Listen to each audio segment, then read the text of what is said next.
Hello, everyone. Welcome. Happy Tuesday. My name is Cheryl Babin, and I'm excited to welcome you to our second in a series around teaching the grade 2 and 3 new science curriculum. And today's session is all about resources.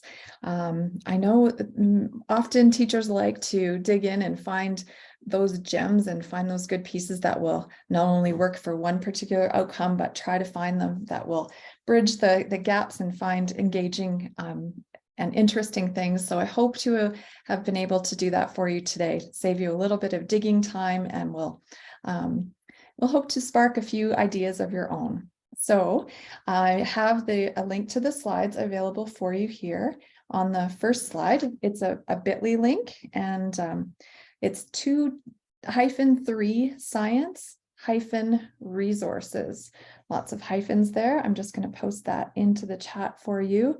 So you can click right onto that. So please feel free. I did get a question from somebody who was trying to keep the copy. It's a view-only version of the slide deck. And what you will want to do in that case, if you wanted to keep a copy for yourself, is you can go up to the File menu here in Google, on the Google slide deck. And if you click on Make a Copy, you can copy the entire presentation for your own files, or alternatively, you can download the whole thing as a PowerPoint or a PDF. So that will allow you to keep a copy. I'm hoping you do want to do that because it's got something good for you in there. So I hope you had a good day today. Welcome to use the chat at any time, and please make sure that you turn on your mics and let me know if there's something that you need at any time. And if everyone is ready, we will get started. So for those of you that have just joined, I'm just going to pop that into the chat again for you. Okay, thank you. Welcome. Today, I'd like to start with another reference, another piece of inspiration that I found in braiding sweetgrass for young adults. And I really loved this book, and it was really inspired by the ways in which it helped to bridge the idea of scientific knowledge and an Indigenous way of looking at the world, and that reciprocity that exists within their worldview. And so this particular excerpt comes right from the Braiding Sweetgrass for Young Adults by Robin Wall Kimmerer, and it's called the Haudenosaunee Thanksgiving Address. Now, the Thanksgiving address it's basically a nod to gratitude and reciprocity, as opposed to a settler's view of Thanksgiving, which would often be celebrated during the harvest. Although you might see some commonalities in the thankfulness and the gratefulness. So please join me as we think about acknowledging the land in a really important way. I'd like to start by saying that as we go to express our gratitude, I'd just like to let the 24,000 people who are displaced from their homes today know that we are thinking of them, and just to recognize how our land is everything, and the ways in which we take care of the land and take care of each other and continue to be advocates and stewards of the land, how we can learn from our Indigenous colleagues and friends. And as a white settler myself, how I just really want to make sure that I learn everything I can to impact my practice as an educator, to try to decolonize the work that we are doing. And so I hope that you will think about those affected by the wildfires, not just in Alberta, but across Turtle Island today. And as we think about this Haudenosaunee Thanksgiving address. Let us bring our minds together as one, as we send greetings and thanks to each other as people in these gathered faces. We see that the cycles of life continue. Thanks to our Mother Earth, for she gives us everything that we need for life. The waters of the world that nurture life for all beings and all of the fish life in the water. The vast fields of plant life, the berries, the trees, and the medicine herbs of the world. The edible plants that we harvest from the garden, especially the Three Sisters. The beautiful animal life of the world and the birds who move and fly above, over our heads. The powers we know as the four winds, who purify the airs that we breathe and help to bring the change of seasons. Our grandfathers, the thunder beings who live in the west with their lightning and thundering voices. Our eldest brother, the sun, our oldest grandmother, the moon, and the stars who are spread across the sky like jewelry.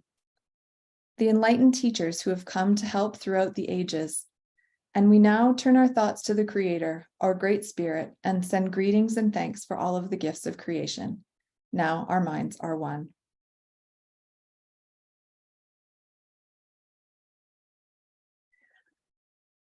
I've decided to approach resources today with that Indigenous lens and that Indigenous perspective of trying to weave multiple ways of knowing into all of the choices that we've made today. And there are so many resources that are that will activate this science curriculum. I think you're going to be really excited. I know I am. And so I've created, I tried to narrow my scope to a top 10, but not just any old top 10. These are not necessarily in order from first to last or best to not as best, but rather just 10 gold nuggets that I think will be worth your time. And I hope to offer some ideas for how you might choose to use it. And in doing so, I'd also like to welcome you to use the chat or pop on your mics at any time to throw out your ideas for how you might choose to use it as we're going through the resources that I've selected for you today. Sound okay? Please jump in, whether you are, if you're here in live mode, as you say, and those for you of you that are catching the recording, I hope you'll enjoy. So in order to sort of reference the science outcomes that I've selected for these particular examples and within each resource, I've referenced an Alberta Regional Professional Development Consortia document, which has numbered the science outcomes for K to 6. And even though we only have to implement at this point in K to 3, the curriculum from K to 6 is included in this document. And in the upper right-hand corner, you'll see the legend that explains how this is coded. So the first letter is the grade. The organizing idea will be matter or energy or living systems, all of those. And then the learner outcome and the row of understanding. So you'll see at the bottom of each screen or slide that I share, you will see examples of where the outcomes have come from. And I hope that you will find that helpful. So before we dig into those resources, I really just want to come right back to the idea that learning is not the product of teaching. Learning is the product of the activity of learners.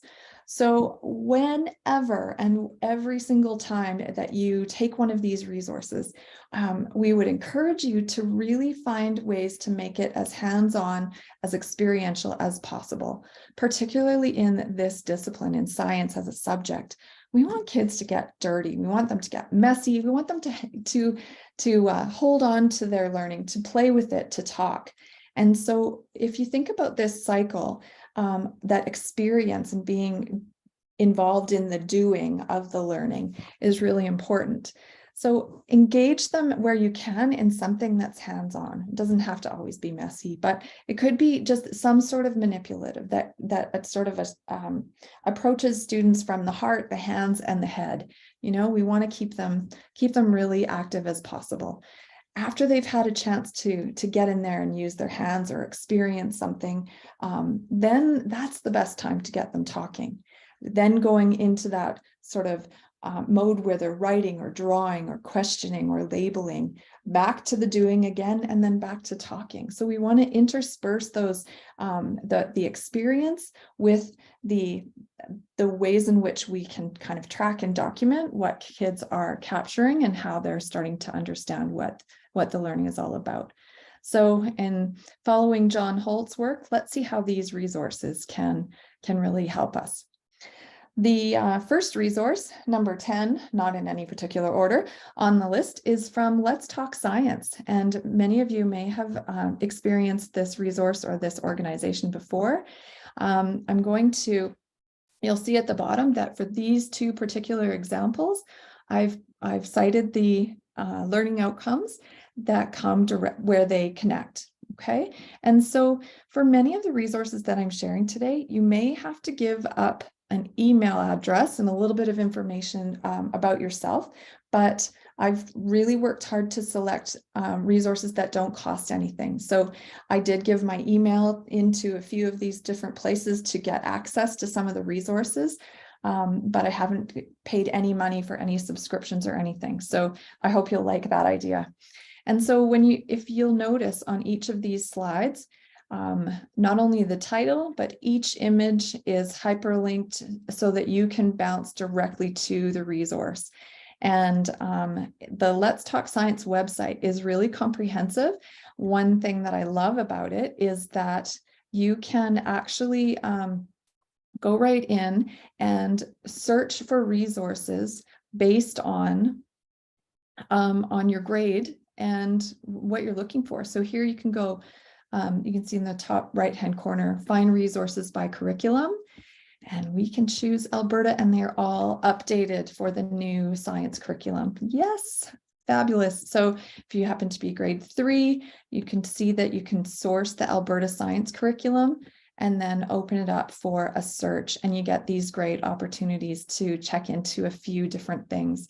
Now, many of them are actually applicable in multiple grade levels, which works directly with the organizing ideas that we talked about last week in terms of how those concepts will continue to build on each other and spiral through the different grade levels.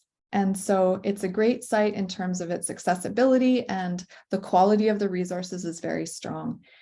Here's one example that I thought was interesting, sound versus noise. And so for teachers, that's a good one, right? But you can see here that when you click into the resource, there's a little bit of background information for us as teachers so that we can use some of those different aspects. It hyperlinks to different resources that you can use, and it gives you some ideas of like decibel scale and where different things are.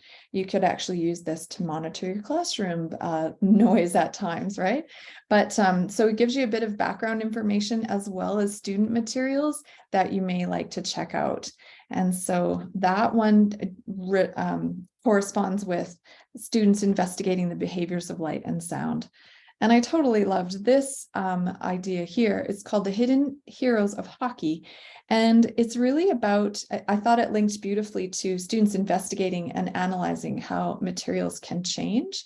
And so the way that this one works is it goes into the science of ice rinks.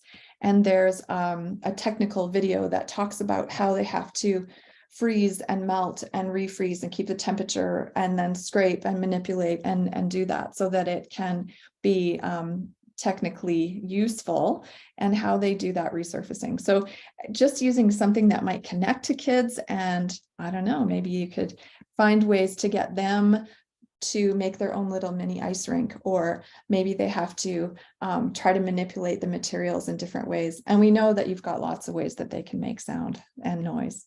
So that's the first resource that I thought you should check out. Let's Talk Science. It will work in almost all of your organizing ideas. Learning through play. Now this one was actually a link that I found off of the Lego website, which of course, you know, is pretty fantastic. But this particular site is really connected to the competencies. And that's one of the things that I really liked about it. When we think about building communication skills, problem solving, collaboration, managing information, all of those types of things. So while combining competencies with the science outcomes, you can see that I've selected applying creativity when designing instructions. So this comes from the computer science organizing idea. And also students investigate creativity and its relationship to computational thinking in grade 3. So this particular selection is, it's called ArtBots, and it's one that you can use. It walks you through how to create a robot that can draw all by itself. And it's tagged for students aged 6 through 9, and it gives you how many people, the materials that you need, and it walks you through step-by-step instructions for how you might create your art bot and what that could look like. So a design experiment, you could use the design cycle. There's lots of different ways that you could engage students, and also practice the computational thinking around creating and following step-by-step instructions. This idea here connects to it as well. It's called a brick music sequence, where students use Lego or other kinds of blocks, and they create a corresponding pattern that they have to respond through actions with. So a musical sequence. So if they do like a blue, a red, and a yellow block in an order, blue might mean clapping, red might mean stomping, green might mean do the chicken dance, or whatever it is you want to do. So then they create these sequences and have to follow and show that symbolic correspondence. So another way to tackle some of those interesting outcomes while also engaging in active and hopefully fun experiences. How are we doing so far? Am I coming up with anything you might use? I'm watching the chat to see what you think. Let's go on to the next one. Mystery science. I had a hard time leaving this site because it was really that good. And there were so many different outcomes that I felt like I could dig into, and I just felt captivated and interested in all of these different things. So this one I did sign up for, and there's a lot of free resources. How is your life like an alligator's life? Thinking about life cycles. And you can see in this one that it gives you an overall idea of what the exploration can be like, how you can use those hands-on experiences and activities, and what can be useful in that idea. Always knowing that even though we might get supplementary resources from a site, we really want to be able to get our hands on them and get kids involved as much as possible. So my hope is that this will be a springboard for inspiration and ideas, so that you can really build on that conceptual knowledge and support the learning through that way. And so thanks, Lorraine, for your comment about eventually having to buy. Sometimes they're like that, but I definitely wanted you to check out the free ones as well. Can you build a house out of paper? Kind of another design challenge. And there is explicit CUSPs, the knowledge, understanding, skills, and procedures that tie right into grade 3 science around the Earth's surface, explaining how the layers of the landscape hold stories of the past, which leans into your fossils and dinosaurs and that realm, which I know that your students will really love. And so you'll find some great resources there for you. All right, now this one I actually got from my math colleagues, and it's really awesome, particularly if you have colleagues that teach older grades as well. I would pass this one on to them, and I'm sure they'll trade you for a coffee when they see it. The PhET interactive simulations for science and math. So you could probably, I didn't tag math ones for you specifically, but for these two examples, I pulled something that would investigate pathways and behaviors of light and sound. So you can see that I have a light one pulled here. And also grade 3, investigating how forces affect the movement of objects. And so a few of these here, you will be able to see that once you pull into the, I hope it just signs me right in. I got to sign in. I should have done that ahead of time. I apologize. Once you get in, and then you can play with the content a little bit. And so what happens is you can choose the light bulb and you can activate these buttons. So you can click the light and then you can add in a filter. And so if I put a blue filter on this one and we start to push play, and you can activate the filter. And so it's a little bit, it goes into more depth than is required from the curriculum at this level, but it does give students a chance to play with it and to understand that a filter will actually remove that element of color from the vision that they're able to see. And the cool part about it is that you can actually get right into the teaching resources, the activities, and all of the information that you need about it. So check this out. I know that you will, that one will take a little bit of time to play with, but they do walk you through in a video of like, push this button and this is what will happen. It walks us through it as teachers so that we know what we're doing in a quick amount of time, but it definitely encourages that exploration and for students to play with it a little bit so that they can come to that understanding. And then you can clarify it by giving them that experience, letting them talk about what they're seeing, ask those provoking questions, and then getting them to see what they can add or change to be able to demonstrate their understanding. This one here is quite interesting. It's just like a classic tug of war. I lost the words for a moment. Forgive me, please. So I would absolutely get students into the gym or outside and trying to model what this tug of war could look like.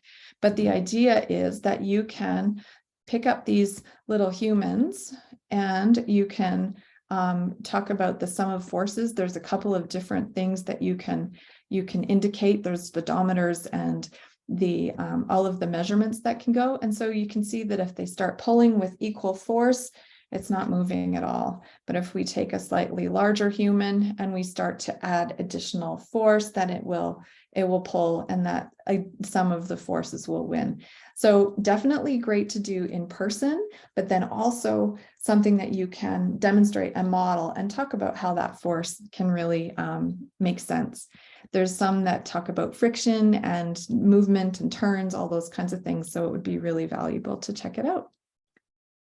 Any questions or comments? I'm just talking away here. I hope you're getting what you need from the ideas. I've got the chat on, so let me know if you need anything. All right, so Green Learning. This is a really well done website and source as well. And you can see that I've pulled multiple outcomes from investigating the earth, landforms, growth and development of plants. Although I could have done forces and matter and energy in this site as well, I'm just trying to create a variation and a variety of how these pieces might actually connect. This particular one, it's a 30 to 45 minute lesson, and there's actually a video included inside, and it's really well done. I think that the vocabulary and the presentation of the materials is age appropriate and engaging. The videography is fantastic, and there's this cutesy character named Echo that will join the kids and kind of acts as a narrator through that learning. I also think because plastics in our oceans can be a really gloomy topic to uncover, particularly if you just looked into the garbage patch or some of those things. It really presents it in a realistic but an optimistic way. And so I think that for this age group is really the right way to go. So I hope you will check it out and let me know about all the other ways that you can use Green Learning as a site. All right, so Scratch Junior, this particular one you've likely heard about, maybe you've even got experience with it. I'd love to hear it in the chat. This is a particular, it's an app-based site that is free for use on iPad, Android tablets, or Chromebooks. And it's really quite amazing the ways in which Scratch Junior enables students to be successful in computational thinking and putting together coded instructions that will activate the screen in an interesting way. So let me just show you a quick little clip that articulates a little bit about what Scratch Junior can do.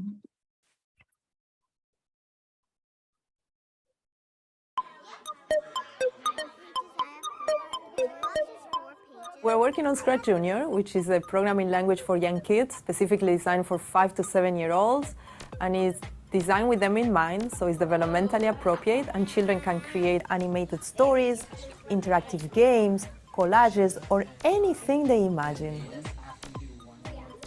I like Scratch Junior because there's so many programs that you could make. It's like you can make your own movie. You basically get to make your own game and do it yourself. A few years ago, my research group at the MIT Media Lab introduced Scratch, a new programming language that lets kids ages 8 and up create their own interactive stories and games and animations. And kids around the world have been making millions of projects with Scratch. A couple of years ago, we started a collaboration with Mitch at the MIT Media Lab to explore how we could extend Scratch for a version that's specifically designed for young children. Here's how the game works. You have to guess which one from this row makes which one from this row invisible, and you win if you get all 3 right. Computer programming, or coding, is like a new form of writing, a new type of literacy. Like writing, when people learn to code, they learn new ways of organizing their thinking, new ways of expressing ideas. So when you learn to code, you're learning many other things. You're not just learning to code, you're coding to learn. Now, until now, people have generally seen coding as something very difficult, accessible only to a small subset of the population. But that's starting to change. We really think that coding can be and should be for everyone. All right. Thank you, Kim, for popping into the chat about your experiences with Scratch Junior. It really is accessible to even kindergarten students and possibly younger, because you can see this clip that I've captured here, the interface guide, in terms of its accessibility. It's really image driven, and I think it's very intuitive in the way that it flows. Would you agree, Kim? I put you on the spot there and actually talk to you. Okay, you're going to use the chat. Awesome. Thank you. So if you, and I know that sometimes device sort of availability or the quality or the reliability of devices in schools can really be tenuous. And so one thing that you could do is to try to create just a small center. If you had 1 or 2 devices in a space at a time that the kids could rotate through. And there's lots of different ways that you can do it. You can even have one that is connected to a smart board so that you can see how it can be done, and you can talk through some of those pieces and give students other opportunities to try to code, or maybe they act out some of the pieces while using paper codes that can be representative of different actions that will happen. So give it a try, and I hope that will help you feel more excited about those computer science outcomes that are now involved in our science curriculum. Okay, so this next one is an oldie but a goodie. PBS Learning Media, the quality of their site has really improved over the years. And I actually shared this particular one yesterday at our kindergarten and grade 1 session, but I pulled different materials for those as well. You'll really find that it transcends the grades and has lots of opportunities for different pieces.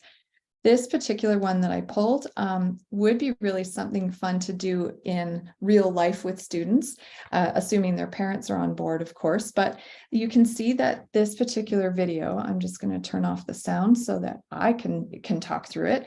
But and I'm also going to put the speed up, and it's sort of like a time lapse that shows what the summer and winter daylight looks like from that sunrise and sunset in summer and winter. And so this site also has downloadable materials. You can offer a student view and a teacher view. So you could pop this into Google Classroom or share a link with students in a way that works for you and your LMS. And so it just gives that scientific perspective and the documentation that can sometimes be hard to capture on your own. And because it's tagged for kindergarten to grade 2, which obviously it's interesting to me as well, and I I already finished grade 2, but I would like to say that I really appreciated the quality of the materials and the ways in which it supports our own background knowledge, but also how it can connect to different aspects of curriculum. The other one that I pulled for us today is all about matter.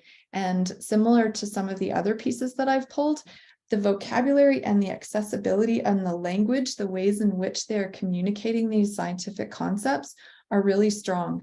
The pace, the accessibility, I think that the short nature of these videos can offer you the chance to watch them over and over again, or to help clarify while you've got kids playing with ice and water and looking at how that sort of evaporation can be considered a gas. It's a great video link with appropriate materials to go with it. So PBS Learning Media, another one that's full of goodies for you. Okay, now I know that I'm going to have to like keep my excitement at bay. If you haven't been to the Kids Should See This website yet, I'm sorry, but the rest of your day is going to be occupied watching fantastic videos and looking for really great connections to all sorts of things. I had to limit myself to 4 different selections on the slide here today. The first one I want to show you is a connection to students investigating and explaining how forces affect movement of objects. And so the Kids Should See This website is actually curated videos that are all appropriate to access for kids of all ages. And you can see on this toggle bar at the top that the topics and the nature of these videos are really, really wide. And they're all of such high quality. You're really going to get looped in. Like I said, apologies for the time you might spend being entertained on this one. Here's a little sample of one called Cats and Domino. And I really thought that it might be a nice provocation for a conversation around movement and how materials are use forces.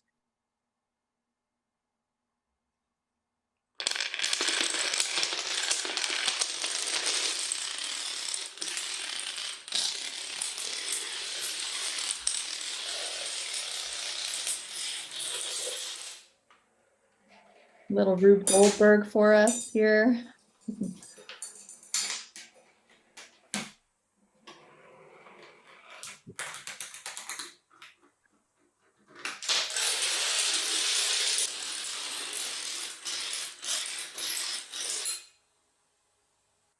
Oh, and there's a stop. We also have outcomes that talk about how animals move and why they might move. They might move for food, they might move for protection, for safety.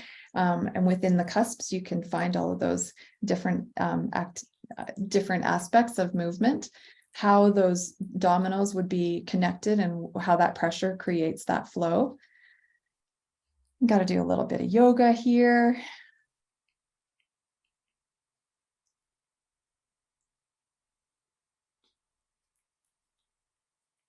Wondering if it's going, and there it goes for the rest of it. I had to let us watch that.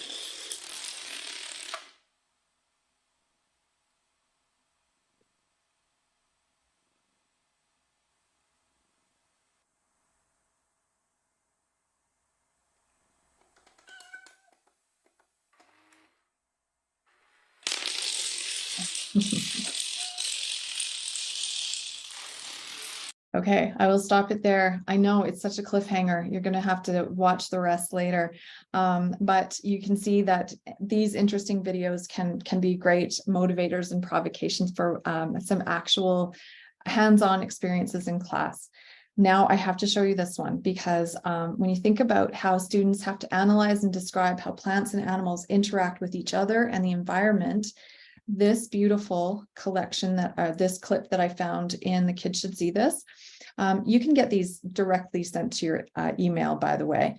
For all the times we wondered what's actually going on in the bird's nest, this person put a camera inside a chickadee nest box for 54 days.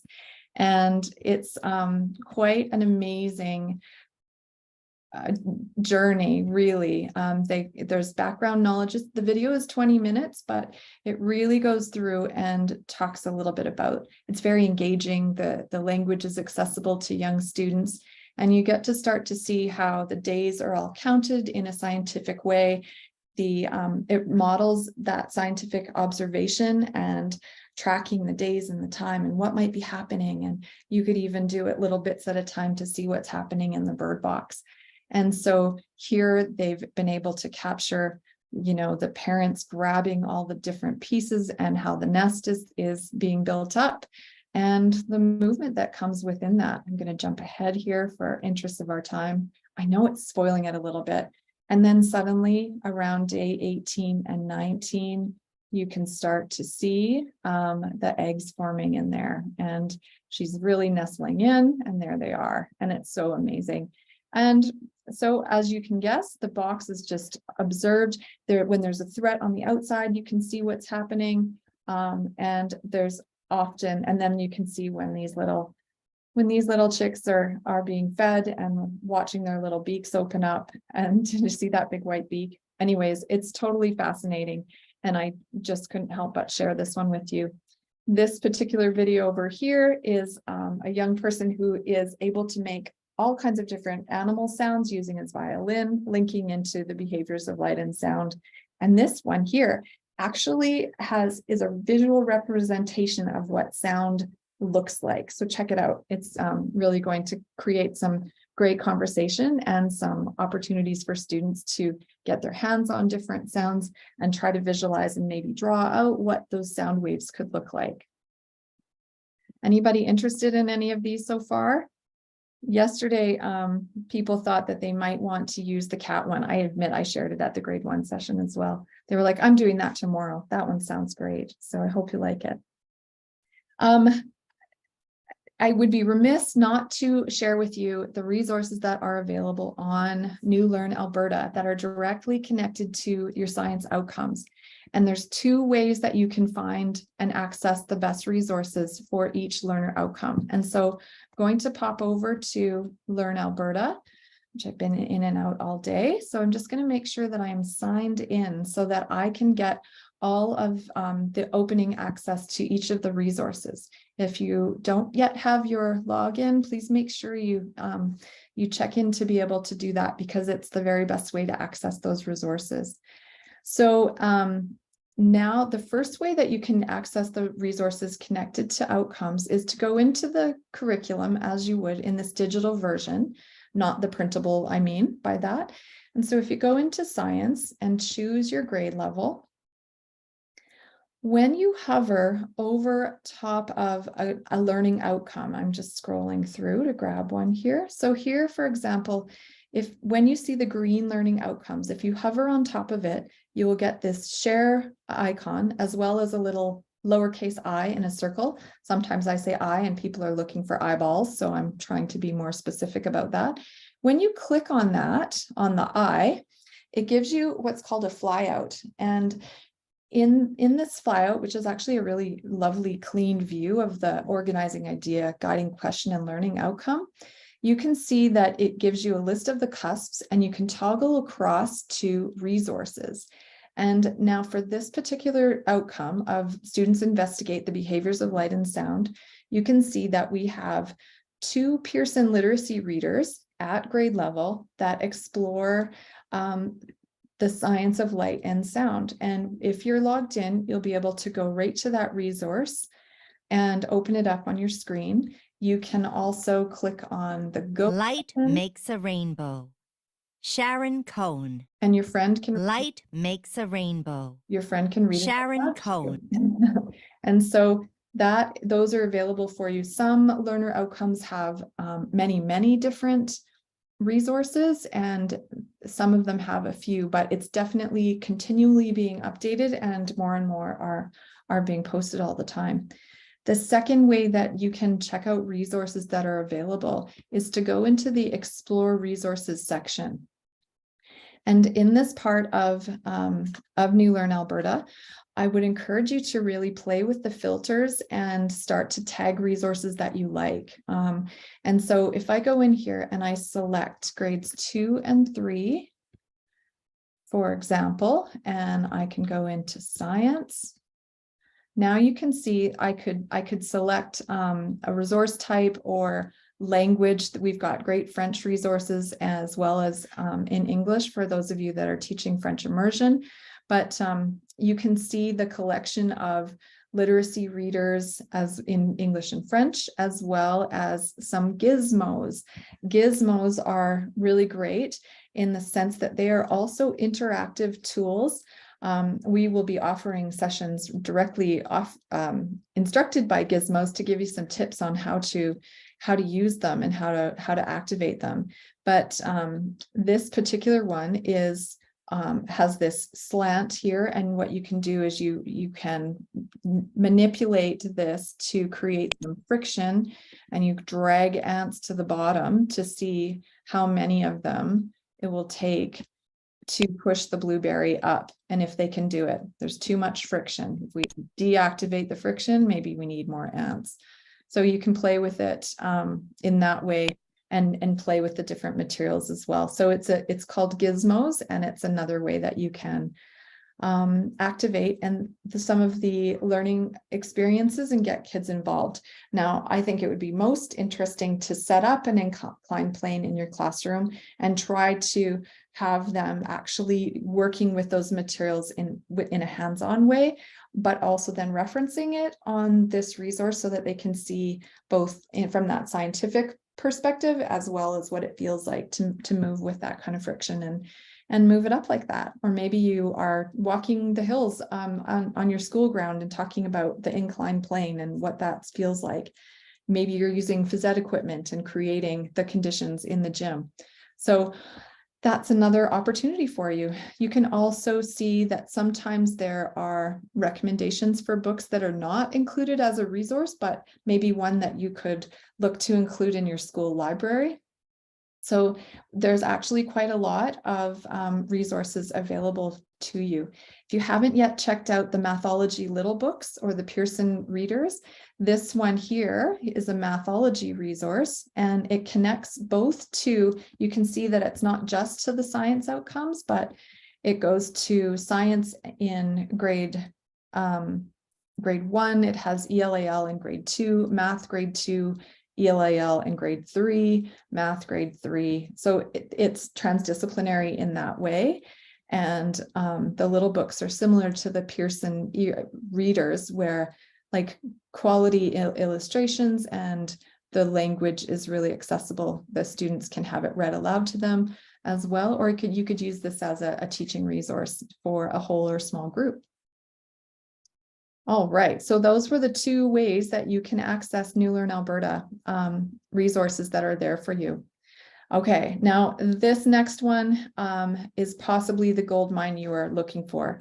The ARPDC science team, so my colleagues across the province, have been working really hard to create a toolkit of resources for the new science curriculum and the implementation of that. So if you click on this tile here on your slide deck, it will take you to the ARPDC website, and I'm just going to go back a little bit so you can get a sense of where I am. The new curriculum professional learning resources. There's resources in all of the subject areas so far. And when you go into science, you will see that you can toggle between different grades. So you can select, I'm going to do grade 2 just for this example. And several of my colleagues have been working on specific slide decks and webinars, as well as resources that go right into a particular organizing idea. So this one, for example, is grade 2 living systems, and you can see that there is a video, additional slides, and a resource link here that can support you in teaching the living systems organizing idea and all of the outcomes that fall within that realm. In addition to this, you'll see here's grade 3 living systems. They are working so quickly and building these fantastic resources. Every day there seems to be more. They're quite amazing. Here you will also find the concept progressions that we talked about in session 1 and curriculum comparison documents for those of you that want to compare from one to another. And so just scroll down into this spot and you'll see that there's also an introductory video that could supplement the work that we're doing here around how you might get to where you want to go with your science curriculum. So I hope that you'll please make time to check out the ARPDC website and dig into some of those resources a little bit more. I know that I've probably just created more work for you. I apologize, but I hope that you'll leave feeling equipped with at least one more resource than you had before, and a bit of optimism for the fun that you can have with students, getting them active and learning in that way. I additionally wanted to share with you a couple of resources that can help to infuse the Indigenous ways of knowing that we referred to at the beginning. This video here is appropriate for K to 6 and is a conversation with students and Elder Wilson Barehead around how to become a knowledge keeper.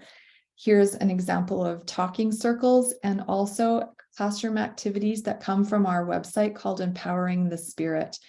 This learning circle document is full of different connections to parts of our science curriculum, as well as all of the other areas from that Indigenous perspective. So I wanted to make sure that you had easy access to some of those pieces there. And of course, I can't stop at 10. So there's a few more links here. Can't forget Bill Nye, the science guy. And please check out this little avocado film. It's quite beautiful and clearly an award winner. So I hope you'll have a few minutes to check that one out. It comes from the Kids Should See This video, or collection that we shared.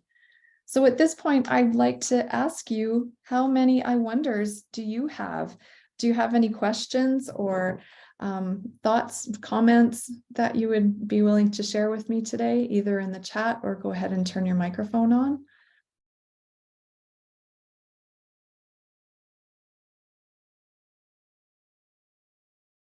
Any thoughts? Yes, Farzana, the recording will be sent out after it's completed today.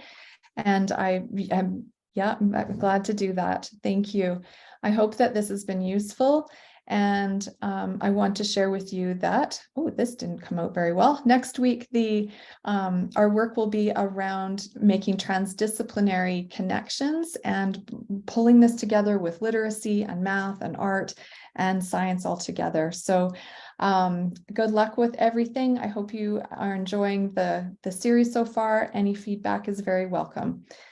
Have a great night, everyone. Thank you.